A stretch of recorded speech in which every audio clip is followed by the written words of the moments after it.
Hello YouTube, my name's Richard, aka Mr. Sheffield. This is my home and all the plants in it, so come and have a look.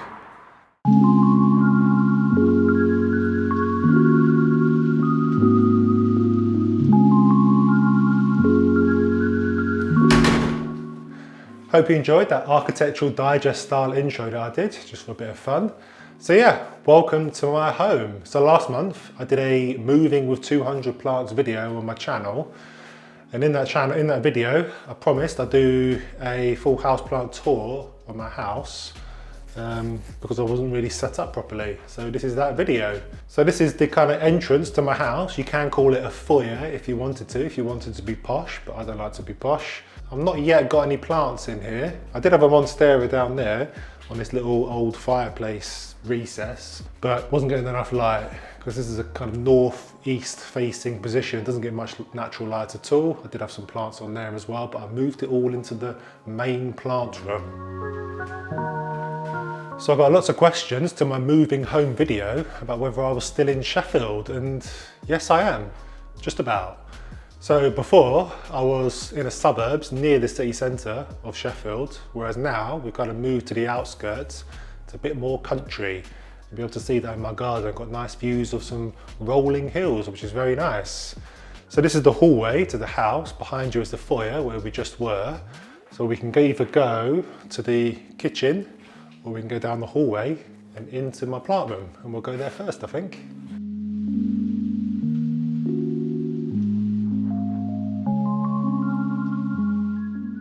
I call it the plant room, of course, but I'm not sure Mrs. Sheffield would be too pleased with that.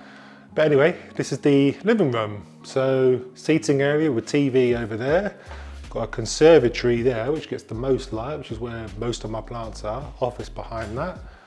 And got this area here, which is quite a big area, but we don't really know what to do with. If you've got any ideas what I can put here, then do let me know. It's just an empty space at the moment with some bits dotted around. So yeah, conservatory over there. So let's go and have a look. So to give you a bit of an orientation, you can just start to see the sun coming through just about onto my face, hopefully.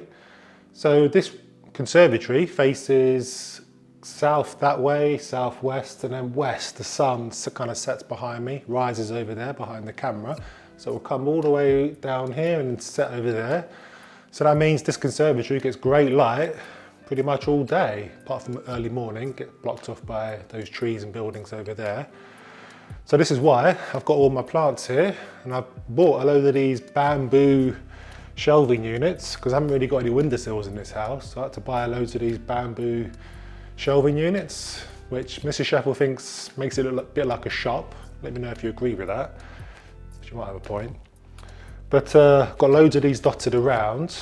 Also got my dining table and my rug. We recently bought that, so we're kind of using this as a formal dining area. So when we've got guests and friends over, where we need a lot of seats to kind of eat, then we'll all sit on here because it's quite a large table. Otherwise we'll just eat in the kitchen day to day. So the first thing to point out is this beautiful amaryllis that is now in bloom. Gorgeous. I set this up, I planted it in I think it was my November chores video. So I planted that up and it's just blooms beautifully. Got another couple as well. And then over here, a bit of a mixed bag here because I've got my beautiful monstera, Thai constellation, I'm trying to dote on as much as possible. So this is kind of on this plant stand here. And it gets good exposure as the light comes through, particularly late afternoon. Shines on these leaves beautifully. Just wondering whether I need to move it a bit closer to get the best out of it. I've got a new Calatheas. I'm trying to avoid getting it to touch anything because I've had a bit of a pest issue with this guy. There's a few aphids on the newest leaf. Can't see as many anymore, so hopefully they're on the way out. So I'm trying to isolate that a little bit from the rest of my collection. And I just, a little area here where I keep a couple of my Calatheas. I think that's a Macayana maybe. Is there a tag in here? There is the tag. Orbifolia, Calatheas orbifolia. And then I've got the classic green variety. Is there the tag in this one? There is. Calatheas medallion. Big beautiful green leaves. So these live just underneath this Monstera constellation to kind of fill in this area nicely. On these bamboo shelving unit stands, I've got this lovely begonia that I've had for a long while, and I've recently thinned that out. I've got a couple of propagations that I'll show you in a bit. Got my mixed pothos planter on here, which is looking absolutely gorgeous. Got 3 pothos in there, satin pothos, devil's ivy, and a neon pothos. I've got my most hated plant, the old Chinese money plant, looking pretty ropey on there. What else is there? I did have a plant in here that I think got attacked by something, maybe aphids. Might be somewhere else, rehabbing somewhere. Got a Monstera living in Leca. I'm experimenting with that. It's not really growing that much though, so I'm not sure what I'm doing wrong. I've got this rather large specimen, the purple Pelida, that is really grown quite a lot. It's filling in this space here nicely, wanting to take over this Monstera deliciosa that I've got here. It's got a nice brand new leaf. I've got my Philodendron Florida Beauty that I recently used as an entry into a plant competition with some YouTuber friends. Watch that video if you haven't already. That's turning around nicely. Oh, and I've got my orchid here that's showing a new flower spike. So that's a bit slow in the making, that one. Got some dirty leaves that I need to sort out. I'm going to try and stand here so that the sunlight isn't in my face and causing a glare with the camera. But I've got this Monstera Peru, which is absolutely stunning, variegated leaves. I recently put it on this moss pole. Unfortunately, I think we're losing the variegation. Not sure why. I think it must be an unstable variegation. So I've got 3 plants on moss poles here, which is a great way to get the leaves to size up. Florida Ghost variegated, philodendron again. Looks like we're losing the variegation on that bad boy. Normally when you lose variegation, it's normally a sign that it's not getting enough light. This one's still holding nicely though. This is a beautiful plant, very easy to grow as well. Philodendron Whipple Way. So I'm going to try and put that without breaking anything. There we go, got a nice jade. Got a little jade and a big jade there. Light from back here doesn't really do much for me. I can never do that well with it. This is a new plant for me. Absolutely stunning plant. Look at it. Calatheas, what's this one called? Calatheas Trio Star, I believe. Could be wrong on that, but it's got lovely white and pink colours in it. It's in a nice decorative pot. A decorative pot does make all the difference. And then, got another new addition down here, which I can't remember. I think this is a tiger tooth. Oh, I do have the sat in a puddle of water here. Yeah, tiger tooth. I need to empty that water after this video. Doesn't seem to be browning or anything yet. Interesting shaped leaves though. That just lives down there. That's a relatively new plant for me. My croton. So I recently chopped this back quite heavily. It was growing one long stem and I chopped it back and it's now growing, it looks like 3 new stems. It's a good way to branch out a plant. I do it lots of times on my channel, showing that. Florida Pink Princess, Philodendron. The leaves on this always feel a bit floppy, but doesn't seem to want to die or anything. Growing quite nicely. There's a new leaf appearing, so it does seem happy in there. It's in a nice bright-ish spot. I've got a collection of Monsteras that I've grown from cuttings, so there's kind of my propagation station. And then down here, an Aglaonema that I'm really not that keen on, but kind of lives down here. We'll see if we can get anything out of it. And around here, I've got my new bird of paradise, which is a bit of a struggle to walk around without knocking into this plant, the leaves, because it's so big. When you keep knocking into it, that's when you get the frayed edges of a bird of paradise. I'm trying my best to kind of push it out of the way, but it's a bit of a struggle, to be honest. I did see a couple of white blobs on this plant, so I was wondering whether it's mealybugs, but they don't seem to be growing, multiplying on the plant. And there's a new leaf there, and there's a new one coming through, so that's a nice happy plant. Top tip for this plant is to give it as much sun as you can, and then hopefully, as it matures, you might be able to get it to flower. Another bamboo shelving unit here. one of my favourite plants and very popular on the channel. I get lots of comments about this plant, the Coleus. I don't know what variety it is. I've tried looking online. Chocolate cherry is the closest thing, but it's not quite the perfect match. This was given to me by Mrs. Sheffield's friend. Another Monstera on a moss bowl. This is the one that I grew from seed. I grew 10 Monsteras from seed and it's starting to starting to fenestrate, slits in the leaves. Nice, good spot there for a Monstera. Gets lots of sun. Monsteras that can handle sun in my climate anyway, here in Sheffield. There's another new plant here in a nice mustard pot. Can't remember the name of it whatsoever. A Caladium with a very long name after it. Beautiful plant. Looks like a bit of a cross between a Aglaonema and a Dieffenbachia. Gorgeous.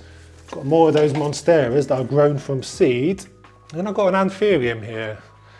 Anthuriums don't seem to do well under my care, but this particular type does. I think this is a dark mama. So I imported this from Asia. Did a video of that, unboxing. It's in a nice pot. And this one's giving me no bother whatsoever. It's even got an inflorescence there. Yeah, more bamboo shelving units. Mrs. Sheffield really does love them. But this is what I'm talking about with the Anthurium. Not a happy bunny. Crispy brown leaves. There is a new leaf there and a new leaf coming through there, and that appeared when I moved it into this brighter spot. So it might have been a light issue, or it could be pests, or it could be a watering problem or something or other. Not quite nailed the care of Anthuriums.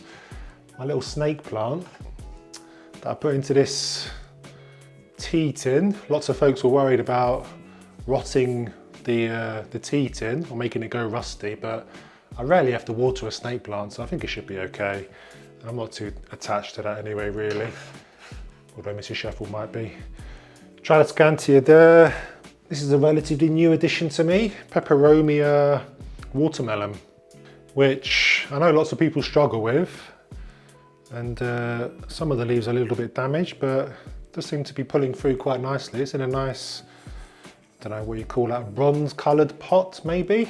I recently repotted my cactus, which is a fun old job, repotting a cactus, did quite well, in a nice terracotta pot. Cactus is one of the few plants that I put in terracotta because aroids or tropical plants dry out too quickly in terracotta unless you glaze them very well. This is a new plant for me. This is a Schismatologlotis. Whew, what a mouthful. What a daft name that is. But beautiful plant. This looks very much like a peace lily with Dieffenbachia variegation. A thirsty old boy.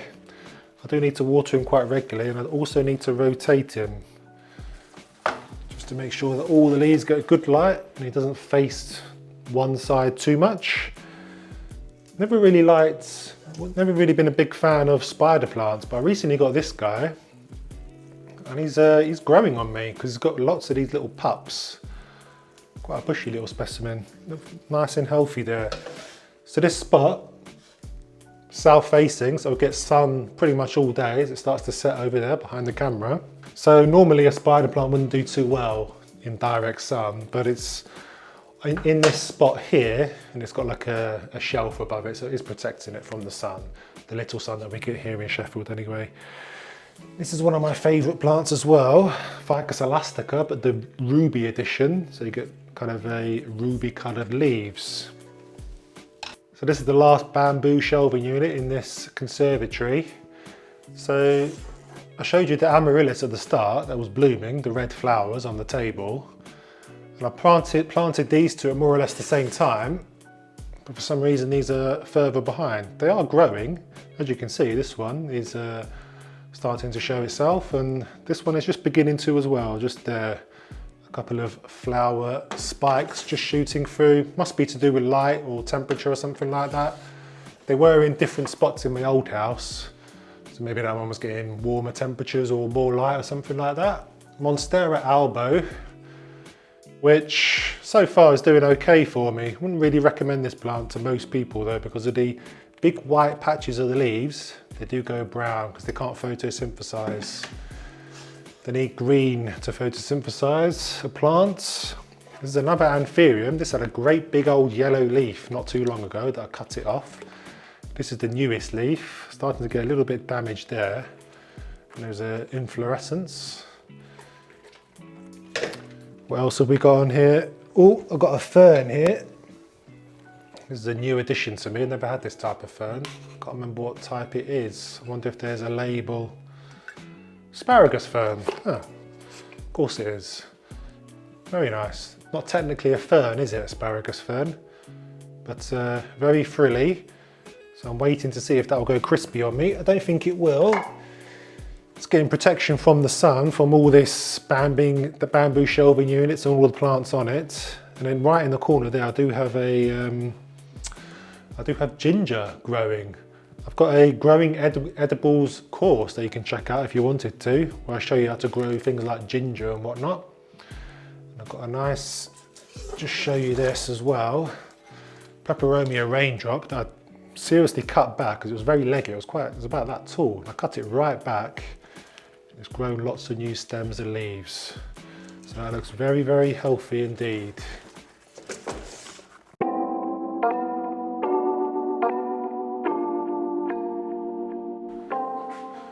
Hey, if you're enjoying this video so far, then why not give it a thumbs up or a share, or make the YouTube algorithm God smile on me. So what we got here, firstly, I didn't point out, I've got my Monstera adansonii there, growing on a trellis trellis. You can find the details of that in the description to this video.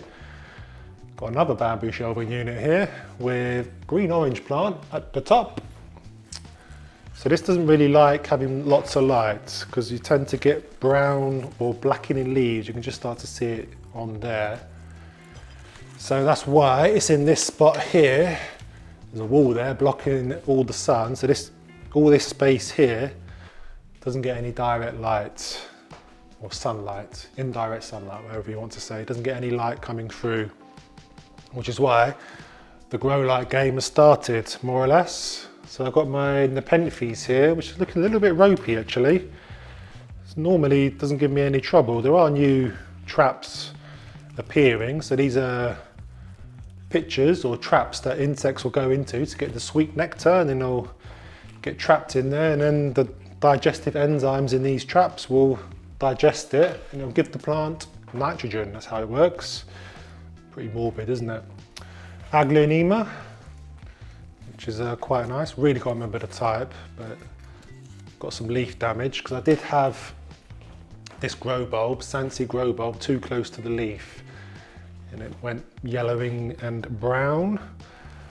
Got my Philodendron Brazil that I've always been pruning back. As I'm demonstrating pruning for this channel, I'm always kind of doing it on this plant, but it does mean there's lots of new growth points. This is a really gorgeous plant, very tricky to look after though. It feels very light actually. I need to give this a drink. This is the Marble Queen Pothos. Because it's so white, the leaves struggles to photosynthesize and they go black and brown. So I do need to give that a drink. I've got another type of fern down there. Another beautiful Aglaonema on this rather nice kind of stand, plant stand. Got this from a local antique store, quite cheap. It was only £20 I think, maybe £30.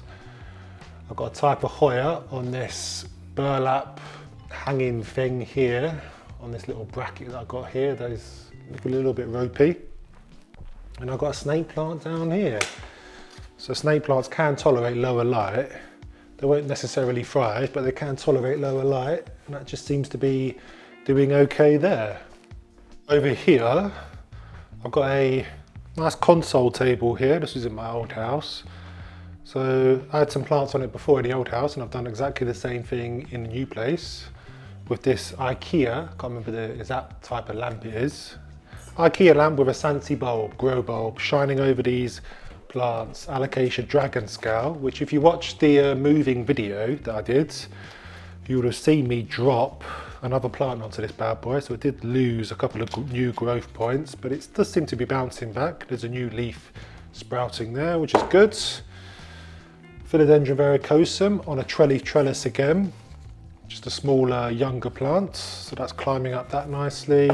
This is a really interesting snake plant, a Star Canyon granite. Very, very thick, kind of firm, very, very firm leaves. Interesting colour on it as well. Dead easy to look after, even more so than any other snake plant. And then I've got a little alocasia, baby alocasia that's living in pond, which I think needs, oh no, it's okay. So it encourages the roots to grow into the pond. Seems quite healthy. I'll show you the mother plant in a sec. And then down here, I've got a Ficus elastica that is struggling a little bit because I overwatered it in my old house. It's losing a few leaves because of that. It was a sopping wet mess in the root ball when I got it out. My mistake, not doing my checks properly. Moving on to this little area here. So just into the kind of sitting area where the TV is. Got a nice Philodendron verrucosum. So this is what a Philodendron verrucosum can turn into if you have it on a moss pole, climbing up something. So it's on a moss pole, the roots are growing into the moss, it's sizing up the leaves nicely. It doesn't look the best. Some of the leaves are going yellow and brown, not really sure why. I suspect it might be a pest issue. So I did see a pest on there in my old house a couple of months ago, but I've been treating it with pesticides, so don't know, there might be a couple more lingering on there, but there's a new leaf unfurling. There's a fungus gnat there that I'll get rid of. Moss poles are magnets for fungus gnats, at least in my house anyway. That leaf's going all funny, not really sure why, the light position of it, but I've been moving it around, so I think that's why the leaves are a little bit crooked. So it's now settled in this spot with this Glorium grow light shining over it, so it should now start growing. I'll have to extend the moss pole as well. This is a new addition for me, a type of alocasia. Let's see if I've still got the tag to remember its name. I do. It is Alocasia platinum maybe. But this is a very handsome plant. Nice colouring of the leaves. A light blue, greeny, grey colour. And so far, not a blemish since I got it. Got that from Grow Tropicals, which are linked in the description to this video, all my videos. This is the infamous Philodendron melanocrisis. This is a baby one. And again, the leaves are not unfurling correctly. They're having a hard time unfurling. I always find this with Philodendron melanocrisis. Over here I've got a Pothos Devil's Ivy on one of these burlap moss poles. That was just one I bought from the shop like that. I wouldn't normally recommend a burlap moss pole because the elbow roots can't really grow into it. I've got an umbrella plant, a Pothos Enjoy, and then again, this is another Pothos. This is I think this is the same plant as the Philodendron Brazil, but without the variegation. Which I bought this recently, I'm not really sure why, I'm not completely enamoured with it, but it's in a nice pot anyway. So again, this is quite a nice sunny spot. The conservatory was just round there, so we've come round into the seating area. So the sun is going to be, it's over there at the moment, just over there, and it's 10:30 in the morning. So by about 1 o'clock, it will start shining down onto here, onto these plants here. So it's got a good light position here, so there's no need for any grow lights in this area. One of my biggest plants here, is that a bug on there? Is that just a bit of crust? My Ficus elastica rubber plant. I think this is one of my oldest plants. In fact, I think it might be my oldest plant. I think it's a teenager at this point. I've cut it back a few times, and grown quite tall, nearly as tall as me. I'm 6'6", and so eventually I might reach the top of there because it's in a nice bright spot. Ficus elastica love light, so the more light you give it, the taller it will grow. This stem I might have to cut back because it's getting a bit leggy and maybe a little bit top heavy. But anyway, this I really love. My Pothos, I think this is a Devil's Ivy, might be a Marble Queen. But look at the variegation on that bad boy, and the leaves are sizing up beautifully on this moss pole again. Just a plastic cage that I got from Amazon filled with moss, that's all it is. and the area roots successfully growing into it, into the back of it. And it's just really taken to it beautifully. One of my favourite plants, this. Love how it's growing. It's getting good light down here. This is in a terracotta pot. And then over here, so we just come across the living room, TV's there. I've got my, getting attacked by this plant behind me. I've got my money tree, which is doing well. Got some new growth points here. It is a bit further away from the light. It's a good 2 or 3 meters. So this guy in summer is only really going to get like sunlight on its leaves, probably very late or early evening, I would say, as the light will shine through here, I imagine. It's winter as I'm filming this, of course. But yeah, money plants just kind of just sit there and do their thing as long as you give them enough water and all that kind of stuff. And this guy is probably, I think it's my newest plant, this one. This is a present that my mummy and daddy got for me. A Kentia palm. I've requested a Kentia palm. Just seeing if there's a bug on there, I don't think it is. I got this online because looking around the shops, when you look in a shop for a Kentia palm or any other palm, they're always got bugs on them. So I requested a Kentia palm from my mum and dad for my birthday, and they sent me this rather large specimen, and there's no bugs on it, touch wood. Then we have over here, got a little table here next to my sofa here, one of my sofas. I'm actually going to replace these sofas with newer ones. These are from the old house, and because we've got 2 kids, they're a bit stained and a bit of a mess, so we've had to replace them. There's a big old water stain on there. I won't show you it because it looks a bit grim. But anyway, my plant nemesis, Calatheas zebrina. This always looks a bit ropey during winter. So far it's not looking too bad. Does get crispy leaves. For any Calathea, I highly recommend water conditioner, just to get rid of the chlorine in your tap water. A couple of drops is all you need, lasts forever, a bottle does. Nice peperomia obtusifolia, variegated. That's a nice handsome plant. And this is another new addition. This is a Dracaena marginata. I think that's how you say it. But never really been a fan of Dracaenas. But it's growing on me, quite like it. Helps that it's in a nice pot as well.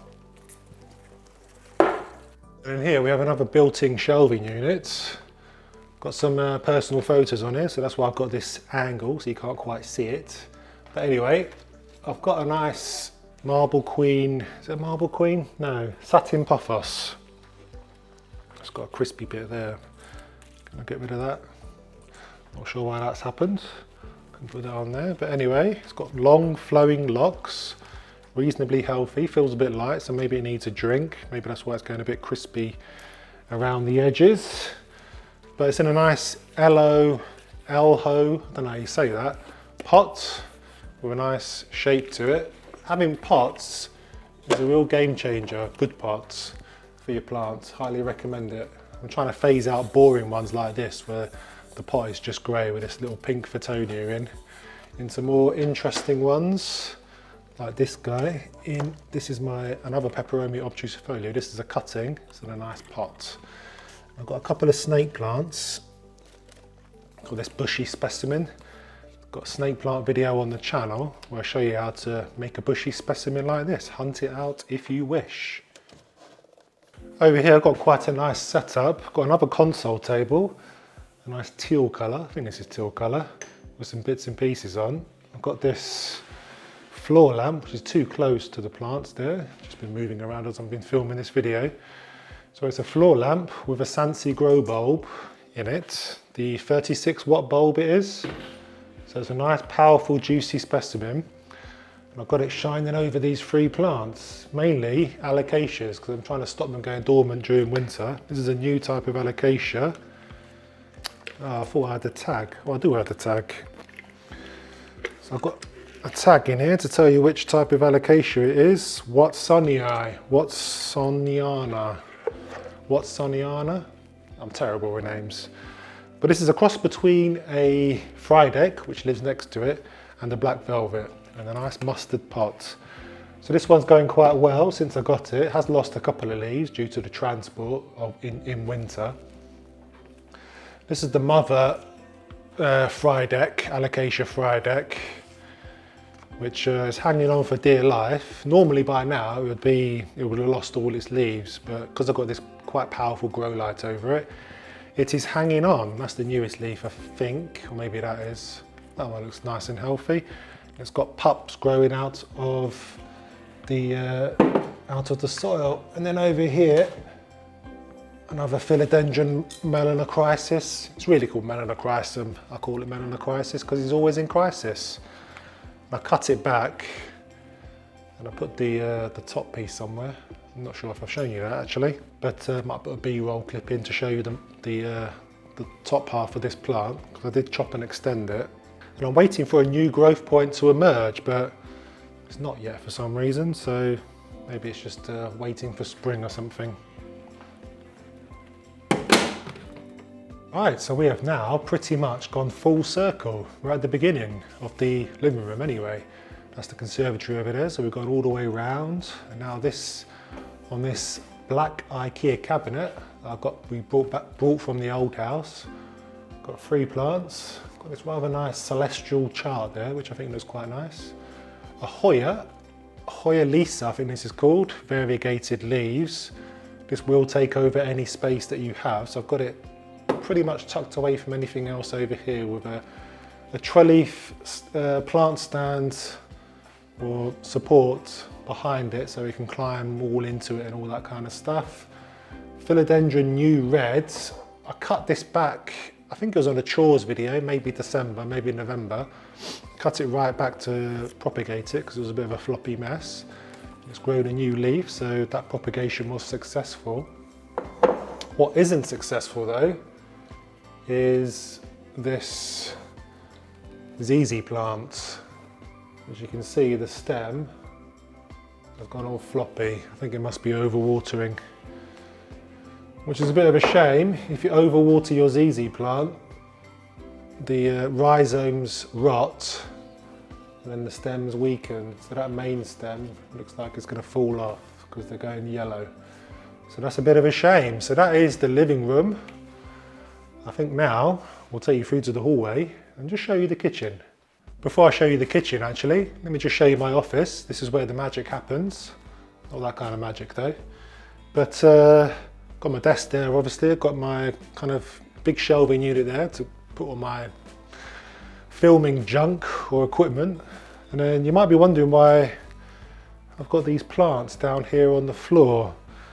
These are my naughty plants. These are plants that have got pests on. So I think these have all got little aphids on them.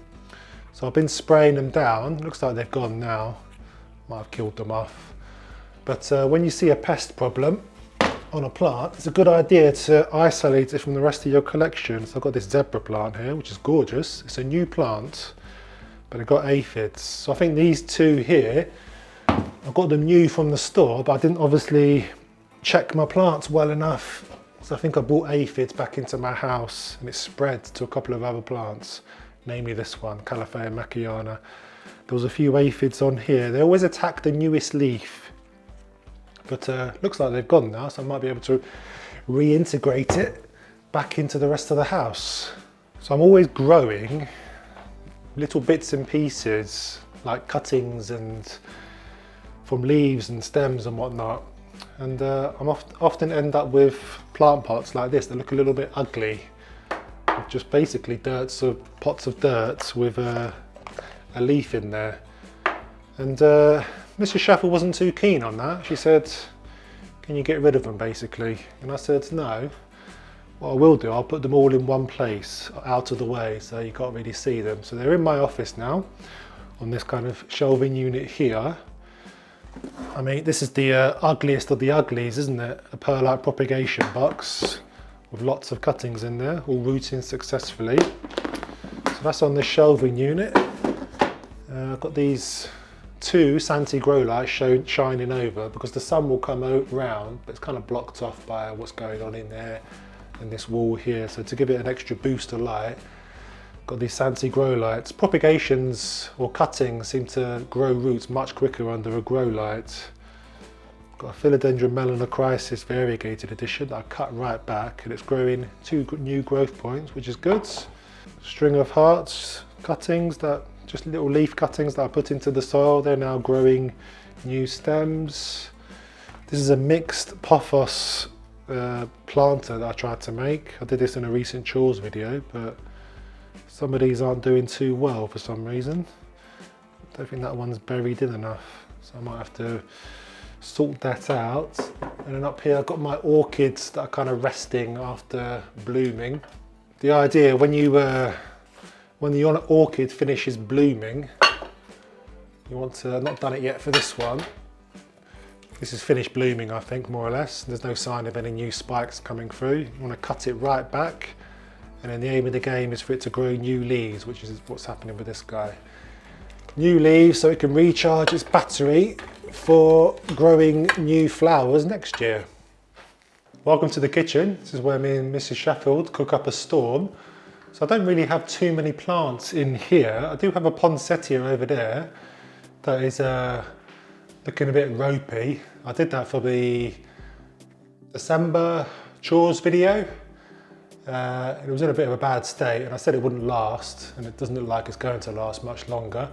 I've got kind of a rehabbing station. Let me show you. So we're not quite finished with the bamboo shelving units. Got one more in this kitchen. A bit of a breakfasting nook here, I guess you would call it. Sounds a bit poncy, but there you go. So as you can see, it was someone's birthday recently. We have 3 birthdays in the family in December, which is why we've got all that going on. So, peace lily, one of my oldest plants, looking a little bit ropey not long ago, which is why it's developed these brown leaves. But I put it in this spot here, and it seems to be bouncing back. New growth is coming through the middle, so that's good. Other than that, I've also got this Tradescantia tricolour, which is a beautiful plant, rapid grower, fastest growing plant I reckon, house plant, beautiful variegated leaves. But other than those two, this is kind of a propagation station again. I've managed to sneak one into the dining room, kind of tucked away in this corner. Gets reasonably good light, but it is protected from the kind of conservatory in my office building there. So it only gets late afternoon sun as it comes around. There's also a couple of trees blocking the light. So it's ideal for propagation. So I've got here some ZZ plant cuttings. There's one there, which looks like it's going to go by the wayside, unfortunately. With some pothos cuttings there, Peperomia Santorini, Devil's Ivy, got some jades, I've got a Philodendron Mamii cutting. Is that mealybugs? No, that is perlite. Few. Oh, there's a new growth point coming through, so that's good. That is happy as Larry, as they say. And then, as I mentioned earlier, the begonia, the red flame begonia, these are a couple of cuttings that I took from that. So the main leaves at the top are still nice and firm, but as you can see, some leaves are going by the wayside, but I'm not too panicked about that. That one's probably going to go as well, because we've still got a couple of healthy leaves. The last time I did this to my last begonia, Rex begonia, it looked on death's door, and then all of a sudden it perked right up and it sent out loads of new leaves. So as long as there's a couple of leaves still alive, we should be okay. And then in here, just got a bunch of cuttings that I've plonked into this mason jar. Got an Aglaonema there. I've got a fiddle leaf fig and a couple of pothos. So that is it. So that is that little propagation station, and that concludes this houseplant tour showing you all my plants in my house. Hope you enjoyed it. If you did, then give it a thumbs up, leave a comment down below, and I'll see you in the next video.